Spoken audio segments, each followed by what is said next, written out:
Hello traders, എല്ലാവർക്കും നമ്മുടെ പുതിയൊരു വീഡിയോയിലേക്ക് സ്വാഗതം. ഇന്നലെ ഒരുപാട് പേര് എനിക്ക് പേഴ്സണലായിട്ട് മെസ്സേജ് അയക്കുന്നുണ്ടായിരുന്നു. ഇൻസ്റ്റാഗ്രാമിലും വാട്സപ്പിലും ഒക്കെ ആയിട്ട് ഇഷ്ടം പോലെ മെസ്സേജുകൾ വന്ന് എടുക്കുന്നുണ്ട്. അതിൽ ഏറ്റവും കൂടുതൽ ആളുകൾ ചോദിച്ചിട്ടുള്ള ഒരു കാര്യം നിങ്ങൾക്ക് അറിയാവുന്ന കാര്യമായിരിക്കും. അതായത് ബിറ്റ് കോയിൻ എന്തുകൊണ്ടാണ് ഇത്രയും ഡൗൺ ആയത്, പെട്ടെന്നൊരു ഡൗൺ ആണെന്നല്ല ഉണ്ടായിട്ടുള്ളത്.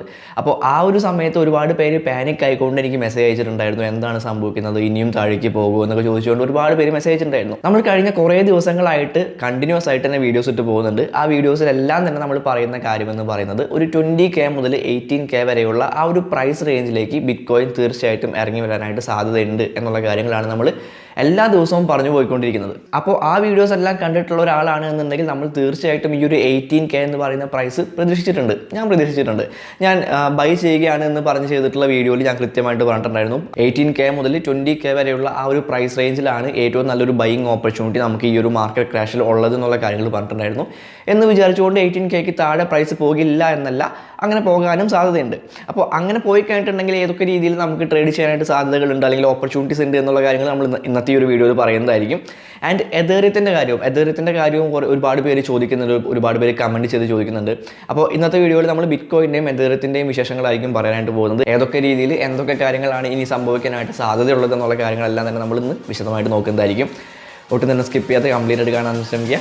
നേരിലേക്ക് എടുക്കാം.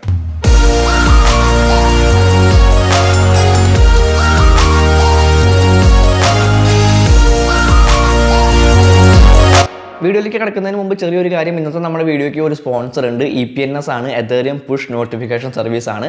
എന്താണ് EPNS എന്ന് ചോദിച്ചു കഴിഞ്ഞിട്ടുണ്ടെങ്കിൽ ഇതൊരു അടിപൊളി Web3 പ്രൊജക്റ്റ് ആണ്. എഥേറിയം DeFi പ്രോട്ടോകോൾസിൽ നമുക്ക് നോട്ടിഫിക്കേഷൻ സർവീസ് പ്രൊവൈഡ് ചെയ്യുന്ന ഒരു Web3 ആപ്ലിക്കേഷനാണ് ഈ EPNS എന്ന് പറയുന്നത്. ഇതിൻ്റെ നേറ്റീവ് ടോക്കൺ ആയിട്ടുള്ള പുഷ് നമുക്ക് ഒട്ടുമിക്ക എല്ലാ എക്സ്ചേഞ്ചുകളിലും ട്രേഡ് ചെയ്യാനായിട്ട് സാധിക്കുന്ന ഒരു ടോക്കണാണ്. കൂടുതൽ ഡീറ്റെയിൽസ് താഴെ ഡിസ്ക്രിപ്ഷനിലുള്ള ലിങ്കിൽ ക്ലിക്ക് ചെയ്ത് കഴിഞ്ഞിട്ടുണ്ടെങ്കിൽ കിട്ടും. പോയി നോക്കാം. ഓക്കെ, നമ്മളിപ്പോൾ നിൽക്കുന്നത് ബിറ്റ് കോയിൻ്റെ ഒരു വീക്ക്ലി ടൈം ഫ്രെയിമിലുള്ള ഒരു $US പെയറിലുള്ള ഒരു ചാർട്ടിലാണ് നിൽക്കുന്നത്. ഇവിടെ നമുക്ക് കൃത്യമായിട്ട് കാണാനായിട്ട് സാധിക്കുന്നുണ്ട് 2018 ആ ഒരു ഓൾ ടൈം ഹൈ പ്രൈസ് ആയിട്ടുള്ള ഒരു 18K മുതൽ 20K വരെയുള്ള ആ ഒരു പ്രൈസ് റേഞ്ചിലാണ് ബിറ്റ് കോയിൻ്റെ പ്രൈസ് ഇപ്പോൾ നിൽക്കുന്നത് എന്നുള്ള കാര്യങ്ങൾ നമുക്ക് മനസ്സിലാക്കാൻ സാധിക്കുന്നുണ്ട്. ഇവിടെ ഒരു 30K ആയിരുന്നു നമ്മുടെ ഏറ്റവും സ്ട്രോങ് ആയിട്ടുള്ള സപ്പോർട്ട് ഏരിയ എന്ന് പറയുന്നത്. ആ ഒരു 30K ബ്രേക്ക് ചെയ്തിട്ട് പിന്നീട് വരുന്ന സപ്പോർട്ട് ഈ ഒരു 20K ആയിരുന്നു, 18K ആയിരുന്നു. അപ്പോൾ ആ ഒരു ഏരിയയിലേക്ക് പ്രൈസ് തീർച്ചയായിട്ടും ഇറങ്ങി വരാനായിട്ടുള്ള സാധ്യതകളെല്ലാം തന്നെ നമ്മൾ കഴിഞ്ഞ വീഡിയോകളിലെല്ലാം കണ്ടിന്യൂസ് ആയിട്ട് റിപ്പീറ്റ് ചെയ്ത് നമ്മൾ പറഞ്ഞു പോയിട്ടുണ്ടായിരുന്നു. ആ ഒരു ഏരിയയിലേക്ക് തന്നെ പ്രൈസ് വന്നിട്ടുണ്ട്. ഓക്കെ, അപ്പോൾ ഇനി ഇവിടെ നിന്ന് ഏത് രീതിയിലൊക്കെ ആയിരിക്കും പ്രൈസിനൊരു മൂവ്മെൻറ്റ് സംഭവിക്കാനായിട്ട് ചാൻസ് ഉള്ളത് എന്നുള്ള കാര്യങ്ങളാണ് നമ്മൾ ഇനി നോക്കാനായിട്ട് പോകുന്നത്. ഇപ്പോൾ നമ്മൾ നിൽക്കുന്നത് ഒരു മന്ത്ലി ടൈം ഫ്രെയിമിലാണ്. മന്ത്ലി ടൈം ഫ്രെയിമിൽ നമ്മളിവിടെ ഒരു 200 പീരീഡ് വീക്ക്ലി മൂവിങ് ആവറേജ് ഇട്ടിട്ടുണ്ട്.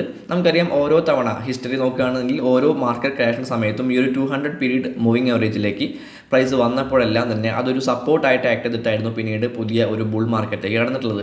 2013 നമുക്ക് 2015 നമുക്കിവിടെ കാണാനായിട്ട് സാധിക്കുന്നുണ്ട്, 2018 കാണാനായിട്ട് സാധിക്കുന്നുണ്ട്, അതുപോലെ തന്നെ 2020 നമുക്കിത് കാണാനായിട്ട് സാധിക്കുന്നുണ്ട്. ഈ ഒരു 200 പീരീഡ് വീക്ക്ലി മൂവിങ് ആവറേജ് നല്ലൊരു സപ്പോർട്ട് ഏരിയ ആയിട്ട് ആക്ട് ചെയ്തിട്ടുള്ള കാണാനായിട്ട് പറ്റും. എന്നാൽ ഇപ്പോൾ സംഭവിച്ചുകൊണ്ടിരിക്കുന്ന ഒരു കാര്യം എന്ന് പറഞ്ഞു കഴിഞ്ഞിട്ടുണ്ടെങ്കിൽ ആ ഒരു 200 വീക്ക്ലി മൂവിങ് ആവറേജിന് താഴേക്ക് പ്രൈസ് ചെറുതായിട്ടൊന്ന് പോയിട്ടുണ്ട്. പക്ഷേ അവിടെ പ്രത്യേകം ഒരു കാര്യം ശ്രദ്ധിക്കുക, 11 ദിവസം കൂടി ഉണ്ട് ഈ ഒരു മന്ത്ലി ക്യാൻഡിൽ ക്ലോസ് ചെയ്യാനായിട്ട്. അതായത് 11 ദിവസം കൊണ്ട് എന്ത് വേണമെങ്കിലും സംഭവിക്കാം. ചിലപ്പോൾ ഒരു ലോ ഷാഡോ ക്രിയേറ്റ് ചെയ്തുകൊണ്ട് പ്രൈസ് മുകളിലേക്ക് കയറാം, അല്ലെങ്കിൽ ഇതുപോലെ തന്നെ വളരെ സ്ട്രോങ് ആയിട്ടുള്ള ഒരു മന്ത്ലി ക്യാൻഡിലായിട്ട് തന്നെ അത് ക്ലോസ് ചെയ്യാം. എന്ത് വേണമെങ്കിലും സംഭവിക്കാം.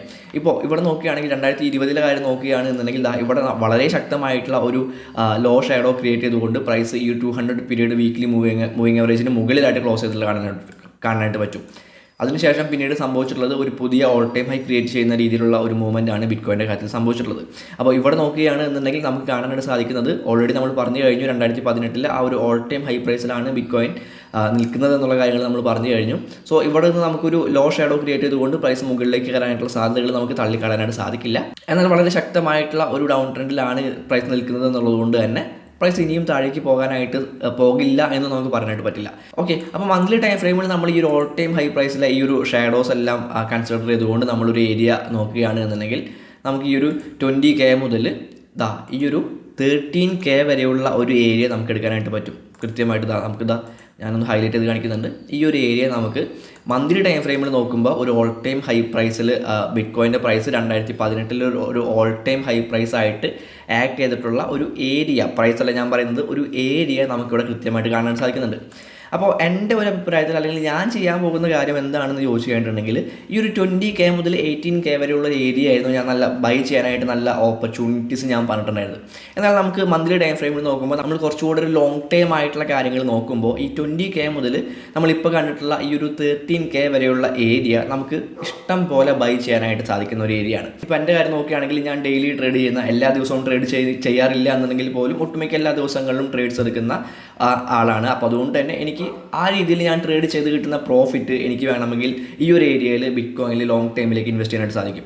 ഇനി നിങ്ങൾ വേറെ ഏതെങ്കിലും രീതിയിലുള്ള ഇൻകം ഉള്ള ഒരാളാണെന്നുണ്ടെങ്കിൽ നിങ്ങൾക്ക് നിങ്ങളുടെ ഇൻകത്തിൻ്റെ വളരെ ചെറിയൊരു പെർസെൻറ്റേജ് ഈ ഒരു ഏരിയയിൽ 13K മുതൽ 20K വരെയുള്ള ആ ഒരു ഏരിയയിൽ ഇഷ്ടം പോലെ വാങ്ങിക്കാനായിട്ട് സാധിക്കുന്ന ഒരു ഓപ്പർച്യൂണിറ്റീസ് ആണ് ശരിക്കും പറഞ്ഞു കഴിഞ്ഞിട്ടുണ്ടെങ്കിൽ ഇപ്പോൾ വന്നുകൊണ്ടിരിക്കുന്നത്.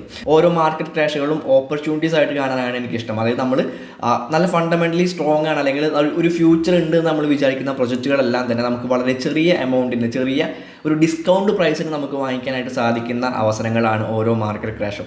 അപ്പോൾ ഓരോ മാർക്കറ്റ് ക്രാഷിലുമാണ് പുതിയ ബില്യണേഴ്സും കാര്യങ്ങളൊക്കെ ഉണ്ടായിട്ടുള്ളത് എന്ന് പലരും പറയുന്നത് കേട്ടിട്ടുണ്ട്.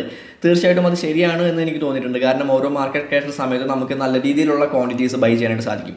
ഇപ്പോൾ നോക്കി കഴിഞ്ഞിട്ടുണ്ടെങ്കിൽ ഈ ഒരു 2018 എന്ന് പറയുന്ന ഈ ഒരു മാർക്കറ്റ് ക്രാഷിൻ്റെ സമയത്ത്, അതായത് ഈ ഒരു 3Kയിലൊക്കെ ബിറ്റ്കോയിൻ്റെ പ്രൈസ് വന്നപ്പോൾ, അതായത് 20Kയിൽ നിന്ന് ഒരു 3K ഡോളറിലേക്കൊക്കെ ബിറ്റ്കോയിൻ്റെ പ്രൈസ് വന്നപ്പോൾ അവിടെ ബൈ ചെയ്തിട്ടുള്ള അല്ലെങ്കിൽ ആ ഒരു പ്രൊജക്റ്റിൽ വിശ്വസിച്ചുകൊണ്ട് ഈ ഒരു ബിറ്റ്കോയിൻ എന്ന് പറയുന്ന ആ ഒരു ടെക്നോളജിയിൽ വിശ്വസിച്ചുകൊണ്ട് അവിടെ ഇൻവെസ്റ്റ്മെൻറ്റ് നടത്തിയിട്ടുള്ള ആളുകൾക്ക് വെറും 2 വർഷം കൊണ്ട് ഉണ്ടാക്കാൻ സാധിച്ചിട്ടുള്ള പ്രോഫിറ്റ് എന്ന് പറയുന്നത് അവരുടെ ക്യാപിറ്റലിൻ്റെ 1570%.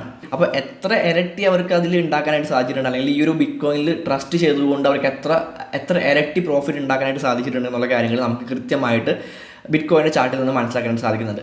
ഓക്കെ, അപ്പോൾ ഓരോ മാർക്കറ്റ് ക്രാഷുകളും ശരിക്കും പറഞ്ഞു കഴിഞ്ഞിട്ടുണ്ടെങ്കിൽ നല്ലൊരു ഓപ്പർച്യൂണിറ്റി ആയിട്ട് കൺസിഡർ ചെയ്യാതെ നമ്മൾ ആ ടൈമിൽ പാനിക് ആയിക്കൊണ്ട് നമ്മുടെ കയ്യിലുള്ളതെല്ലാം സെല്ല് ചെയ്ത് അതിൽ നിന്ന് എക്സിറ്റ് ആവാനാണ് നമ്മൾ നോക്കുന്നത് എന്നുണ്ടെങ്കിൽ നമ്മൾ ഈ ഒരു ഫീൽഡിൽ അല്ലെങ്കിൽ ഈ ഒരു മാർക്കറ്റ് നമ്മൾ ഒരിക്കലും നിലനിന്ന് പോവില്ല. ഓക്കെ, അപ്പോൾ നമുക്ക് ഈ ഒരു മാർക്കറ്റ് ക്രാഷ് നമുക്ക് അതിൻ്റേതായിട്ടുള്ള രീതിയിൽ അല്ലെങ്കിൽ നമുക്ക് ഫ്യൂച്ചറിലേക്ക് നല്ല രീതിയിൽ ഉപയോഗിക്കാനായിട്ട് സാധിക്കുന്ന ഒരു കാര്യം തന്നെയാണ് എനിക്ക് പറയാനായിട്ടുള്ളത്. അപ്പോൾ അതുകൊണ്ട് തന്നെയാണ് ഞാൻ ഈ ഒരു 20K മുതൽ 13K വരെയുള്ള ഒരു ഏരിയ എന്ന് പറയുന്നത് തീർച്ചയായിട്ടും നമുക്ക് നല്ല ബൈയിങ് ഓപ്പർച്യൂണിറ്റീസ് തരുന്ന ഒരു ഏരിയ ആണെന്ന് പറയുന്നത്. ഇനി ഈ ഒരു 13Kയും കഴിഞ്ഞ് പ്രൈസ് താഴേക്ക് വരികയാണ് എന്നുണ്ടെങ്കിൽ നമുക്ക് അടുത്തതായിട്ട് സപ്പോർട്ട് എടുക്കാൻ പറ്റുന്ന ഒരു ഏരിയ എന്ന് പറഞ്ഞു കഴിഞ്ഞിട്ടുണ്ടെങ്കിൽ ഈ ഒരു 10K എന്ന് പറയുന്ന ഏരിയയാണ്. 10Kയിലേക്കൊക്കെ പ്രൈസ് വരുമെന്നല്ല ഞാൻ പറയുന്നത്, പക്ഷേ സാധ്യതകൾ നമുക്ക് പോസിബിലിറ്റീസ് ഒരിക്കലും തള്ളിക്കടനായിട്ട് സാധിക്കില്ല. അതുകൊണ്ട് തന്നെ സാധ്യതയുണ്ട് 10K എന്ന് പറയുന്ന പ്രൈസ് ഇറങ്ങി വരാനായിട്ട്. ഇപ്പോഴത്തെ ഒരു സിറ്റുവേഷൻ നോക്കുകയാണെന്നുണ്ടെങ്കിൽ നമുക്ക് പ്രതീക്ഷിക്കാവുന്നതേ ഉള്ളൂ. ഓക്കെ, അപ്പോൾ അങ്ങനെ വരികയാണെന്നുണ്ടെങ്കിൽ നമുക്ക് ഈ ഒരു 13K കഴിഞ്ഞാൽ പിന്നെ നമ്മൾ ബൈ ചെയ്യാനായിട്ട് നമ്മൾ നോക്കേണ്ട ഒരു ഏരിയ എന്ന് പറയുന്നത് ഈ ഒരു 10K എന്ന് പറയുന്ന ഏരിയ ആയിരിക്കും. തീർച്ചയായിട്ടും ആ ഒരു ഏരിയയിൽ നിന്നാണ് നമുക്ക് ഈ രീതിയിലുള്ളൊരു പമ്പ് ഇവിടെ സംഭവിച്ചിട്ടുള്ളത് എന്നുള്ള കാര്യങ്ങൾ കാണാനായിട്ട് പറ്റും.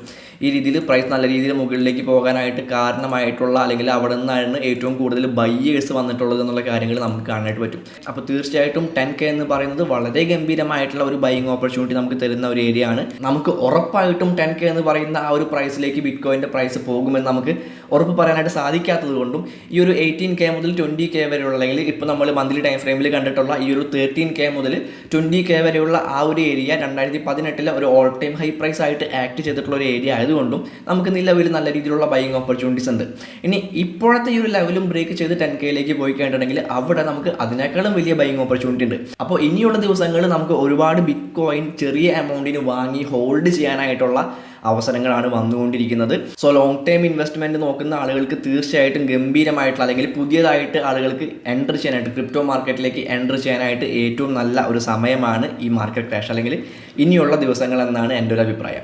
ഓക്കെ, നമ്മൾ ഓൾറെഡി മുൻപ് പറഞ്ഞിട്ടുള്ള കുറച്ച് കാര്യങ്ങളും കൂടെ ഞാനൊന്ന് റിപ്പീറ്റ് ചെയ്യുകയാണ്. അതായത് ഓരോ മാർക്കറ്റ് ക്രാഷിൻ്റെ സമയത്തും ഈ രീതിയിലുള്ള കാര്യങ്ങൾ നമുക്ക് ഈ രീതിയിലുള്ള ചാർട്ട് പാറ്റേൺസ് നമുക്ക് കിട്ടിയിട്ടുണ്ടായിരുന്നു. ഇവിടെ ഈ ഒരു ലെവൽ ബ്രേക്ക് ചെയ്തിട്ടാണ് പ്രൈസ് താഴേക്ക് പോയിട്ടുള്ളത് എന്ന് നമ്മൾ പറഞ്ഞിട്ടുണ്ടായിരുന്നു. ഇതേ സെയിം സാധനം തന്നെ ഇതേ സെയിം ഒരു പാറ്റേൺ തന്നെ നമുക്ക് ഇവിടെയും കിട്ടിയിട്ടുണ്ടായിരുന്നു. അതുപോലെ തന്നെ അതേ സെയിം പാറ്റേൺ തന്നെ നമുക്ക് ഇവിടെയും കിട്ടിയിട്ടുണ്ട്. അപ്പോൾ ഈ പാറ്റേൺ തന്നെയാണ് റിപ്പീറ്റ് ചെയ്തുകൊണ്ട് പോയിട്ടുള്ളത് എന്നുള്ള കാര്യങ്ങൾ കണ്ടിരുന്നു. മാത്രമല്ല ഈ ഒരു പാറ്റേണിൽ നമ്മൾ വളരെ രസകരമായിട്ടുള്ള മറ്റൊരു കാര്യം കൂടി കണ്ടെത്തിയിട്ടുണ്ടായിരുന്നു. അതായത് ഓരോ ഓൾ ടൈം ഹൈയിൽ നിന്നും ഈ ഒരു ലെവലിലേക്ക് എടുത്തിട്ടുള്ള ഡിസ്റ്റൻസ് ആണ് ഒരു ബോട്ടമായിട്ട് പിന്നീട് ആക്ട് ചെയ്തിട്ടുള്ളത്. ഇവിടെ നോക്കിക്കണ്ടിട്ടുണ്ടെങ്കിൽ ഇവിടെ മുതൽ ഈ ഒരു ലെവൽ വരെ എടുത്തിട്ടുള്ള ഈ ഒരു ഡിസ്റ്റൻസ് ആണ് ഇവിടുത്തെ ഒരു ബോട്ടമായിട്ട്, അതായത് ഈ ഒരു ലെവൽ ബ്രേക്ക് ചെയ്തതിന് ശേഷം അവിടെ വരെയാണ് ആ ഒരു ഡിസ്റ്റൻസ് വരെയാണ് പ്രൈസ് പിന്നീട് പോയിട്ടുള്ളത്. അതുപോലെ തന്നെ ഇവിടെ നോക്കിക്കണ്ടിട്ടുണ്ടെങ്കിൽ നമുക്ക് കാണാനായിട്ട് പറ്റും ഇവിടെ മുതൽ ഇവിടം വരെ എടുത്തിട്ടുള്ള ഈ ഒരു ഡിസ്റ്റൻസ് ആണ് പിന്നീട് ഒരു ബോട്ടമായിട്ട് ഇവിടെ ആക്ട് ചെയ്തിട്ടുള്ളത് കാണാനായിട്ട് പറ്റും. ഓക്കെ, അതുപോലെ തന്നെ ഇവിടെ നോക്കിക്കഴിഞ്ഞിട്ടുണ്ടെങ്കിൽ ഈ ഒരു ഓൾ ടൈം ഹൈ പ്രൈസിൽ നിന്നും ഇവിടം വരെ എടുത്തിട്ടുള്ള ഒരു ഡിസ്റ്റൻസ് ആണ് ഇപ്പോൾ പ്രൈസ് നിൽക്കുന്ന ആ ഒരു ഏരിയ എന്ന് പറയുന്നത് ആ ഒരു ഡിസ്റ്റൻസിലാണ്. അപ്പോൾ ഹിസ്റ്ററി നോക്കുകയാണ് എന്നുണ്ടെങ്കിൽ നമുക്ക് ഇതൊരു ബോട്ടമായിട്ട് വേണമെങ്കിൽ പ്രതീക്ഷിക്കാവുന്ന അല്ലെങ്കിൽ എടുക്കാവുന്ന ഒരു കൺസിഡർ ചെയ്യാവുന്ന കുറച്ചുകൂടെ വാങ്ങി വെക്കാവുന്ന കുറച്ച് കൂടുതലായിട്ട് ഇൻവെസ്റ്റ് ചെയ്യാനായിട്ട് സാധിക്കുന്ന ഒരു ഏരിയ ആണ് എന്ന് വേണമെങ്കിൽ പറയാനായിട്ട് സാധിക്കും. പക്ഷേ ഉറപ്പ് പറയാറായിട്ടില്ല, ആർക്കും തന്നെ അത് ഉറപ്പ് പറയാനായിട്ട് സാധിക്കില്ല. നമ്മൾ നേരത്തെ പറഞ്ഞ പോലെ തന്നെ നമുക്ക് ബൈ ചെയ്യാനായിട്ട് ഗംഭീരമായിട്ടൊരു ഓപ്പർച്യൂണിറ്റി നമുക്ക് നിലവിലുണ്ട്. അത് മാത്രമേ നമുക്ക് ഇപ്പോൾ പറയാനായിട്ട് സാധിക്കുള്ളൂ. ഇനി നമുക്ക് എതേറിയത്തിൻ്റെ കാര്യം നോക്കാം. എതേറിയത്തിൻ്റെ കാര്യം നോക്കുകയാണ് എന്നുണ്ടെങ്കിൽ നമുക്ക് വീക്കിലി ടൈം ഫ്രെയിമിലേക്ക് പോകാം. വീക്കിലി ടൈം ഫ്രെയിമിൽ പോയി കഴിഞ്ഞാൽ നമ്മൾ നേരത്തെ പറഞ്ഞിട്ടുണ്ടായിരുന്നു, നമ്മൾ മുൻപൊരു വീഡിയോയിൽ പ്രൈസ് ഏകദേശം ഇവിടെ നിൽക്കുമ്പോൾ നമ്മൾ പറഞ്ഞിട്ടുണ്ടായിരുന്നു, ഇത് കൃത്യമായിട്ടുള്ള ഒരു ഹെഡ് ആൻഡ് ഷോൾഡേഴ്സ് ചാർട്ട് വരാനാണ് എതേറിയത്തിൽ സംഭവിച്ചുകൊണ്ടിരിക്കുന്നത്. ഇവിടെ ഒരു ഷോൾഡർ കാണാനായിട്ട് സാധിക്കുന്നുണ്ട്, ഇവിടെ ഒരു ഹെഡ് കാണാൻ സാധിക്കുന്നത്, ഇവിടെ ഒരു ഷോൾഡർ കാണാനായിട്ട് സാധിക്കുന്നുണ്ട്. അപ്പോൾ മുൻപുള്ള ഈ ഒരു ഓൾ ടൈം ഹൈ 2018 ഒരു ഓൾ ടൈം ഹൈയും ബ്രേക്ക് ചെയ്തുകൊണ്ട് പ്രൈസ് പോയപ്പോൾ നമ്മൾ കൃത്യമായിട്ട് പറഞ്ഞിട്ടുള്ള ഒരു കാര്യം എന്താണെന്ന് ചോദിച്ചു കഴിഞ്ഞിട്ടുണ്ടെങ്കിൽ, ഈ ഒരു ഹെഡിൽ നിന്നും ഈ ഒരു നെക്ക് ലൈനിലേക്ക് പ്രൈസ് എടുത്തിട്ടുള്ള ഈ ഒരു ഡിസ്റ്റൻസ്, അതായത് ഇവിടെ നിന്ന് ഇവിടം വരെയുള്ള ഈ ഒരു ഡിസ്റ്റൻസ്, ആ ഡിസ്റ്റൻസ് തന്നെ നമുക്ക് ഈ ഒരു നെക്ക് ലൈൻ ബ്രേക്ക് ചെയ്ത് കഴിഞ്ഞ് താഴേക്ക് പോകാനായിട്ട് ചാൻസ് ഉണ്ടെന്ന് പറഞ്ഞിട്ടുണ്ടായിരുന്നു. അപ്പോൾ അങ്ങനെ നോക്കുമ്പോൾ ആ ഒരു ലെവലിൽ തന്നെയാണ് അദ്ദേഹത്തിൻ്റെ പ്രൈസ് ഇപ്പോൾ നിൽക്കുന്നത് എന്നുള്ള കാര്യങ്ങൾ നമുക്ക് കാണാനായിട്ട് പറ്റും. ആൻഡ് നമുക്ക് അടുത്തതായിട്ട് വരുന്ന ഒരു സപ്പോർട്ട് ഏരിയ എന്ന് പറയുന്നത് ഒരു $762 ഏകദേശം ഈ ഒരു ലൈനാണ് $762 എന്ന് പറയുന്നത്. ആ ഒരു ലെവലിലേക്ക് എതേറിയത്തിൻ്റെ പ്രൈസ് ഇറങ്ങി വരാനായിട്ടുള്ള സാധ്യതകൾ നമുക്ക് തീർച്ചയായിട്ടും തള്ളിക്കളയാനായിട്ട് സാധിക്കില്ല. ബിറ്റ്കോയിൻ ഇറങ്ങുകയാണ് എന്നുണ്ടെങ്കിൽ തീർച്ചയായിട്ടും എതേറിയവും അതിനോടൊപ്പം തന്നെ ഇറങ്ങുന്നതായിരിക്കും. അപ്പോൾ ഈ ഒരു ഹെഡ് ആൻഡ് ഷോൾഡേഴ്സ് ചാർട്ട് പാറ്റേണിൽ ഒരു ട്രെൻഡ് റിവേഴ്സൽ എപ്പോഴാണ് സംഭവിക്കുക എന്നുള്ള കാര്യങ്ങൾ നമ്മൾ തീർച്ചയായിട്ടും ചാനലിൽ അപ്ഡേറ്റ് ചെയ്ത് പോകുന്നതായിരിക്കും. ഇപ്പോഴത്തെ അവസ്ഥ നോക്കുകയാണെന്നുണ്ടെങ്കിൽ ഇതാണ് അവസ്ഥ. അതായത് ഈ ഒരു $762 എന്ന് പറയുന്ന ആ ഒരു പ്രൈസ് റേഞ്ചിലേക്ക് എതേറിയം ഇറങ്ങി വരാനായിട്ടുള്ള സാധ്യതകൾ നമുക്കിവിടെ കാണാനായിട്ടുണ്ട്.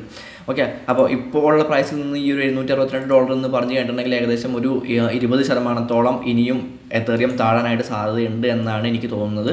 ഓക്കെ ഗൈസ്, അപ്പോൾ ഇത്രയും കാര്യങ്ങളാണ് നമുക്ക് ഇന്ന് ഈ ഒരു വീഡിയോയിൽ നമുക്ക് ഡിസ്കസ് ചെയ്യാനായിട്ടുള്ളത്. ആരും തന്നെ പാനിക് ആവേണ്ടതായിട്ടോ അല്ലെങ്കിൽ ഇത് അവസാനിച്ചു എന്നുള്ള കാര്യങ്ങളൊന്നും ചിന്തിക്കേണ്ടതാണ്, അത്രയും കടന്ന് ചിന്തിക്കേണ്ട ആവശ്യമൊന്നും നിലവിലില്ല. നല്ല ഓപ്പർച്യൂണിറ്റീസ് ആണ് നമുക്ക് ഇനിയുള്ള ദിവസങ്ങളിൽ വരാനായിട്ട് പോകുന്നത്. ലോങ് ടൈം ഇൻവെസ്റ്റേഴ്സിന് തീർച്ചയായിട്ടും വളരെ നല്ലൊരു ഓപ്പർച്യൂണിറ്റീസ് ആണ്. ഡേ ട്രേഡേഴ്സിനും സ്കാൽപ്പേഴ്സിനും ഒക്കെ ഷോർട്ട് ചെയ്തുകൊണ്ട് പ്രോഫിറ്റ് ഉണ്ടാക്കാനായിട്ട് പറ്റുന്ന ഒരുപാട് ഓപ്പർച്യൂണിറ്റീസ് ഓൾറെഡി വന്നു കഴിഞ്ഞു, ഇനിയും വരുന്നതായിരിക്കും. സോ നല്ല രീതിയിൽ നിങ്ങളുടേതായിട്ടുള്ള അനാലിസിസും കാര്യങ്ങളൊക്കെ നടത്തിയതിന് ശേഷം മാത്രം നല്ല രീതിയിൽ ട്രേഡ് ചെയ്യാനായിട്ട് ശ്രമിക്കുക. Happy trading. അടുത്ത വീഡിയോയിൽ കാണാം.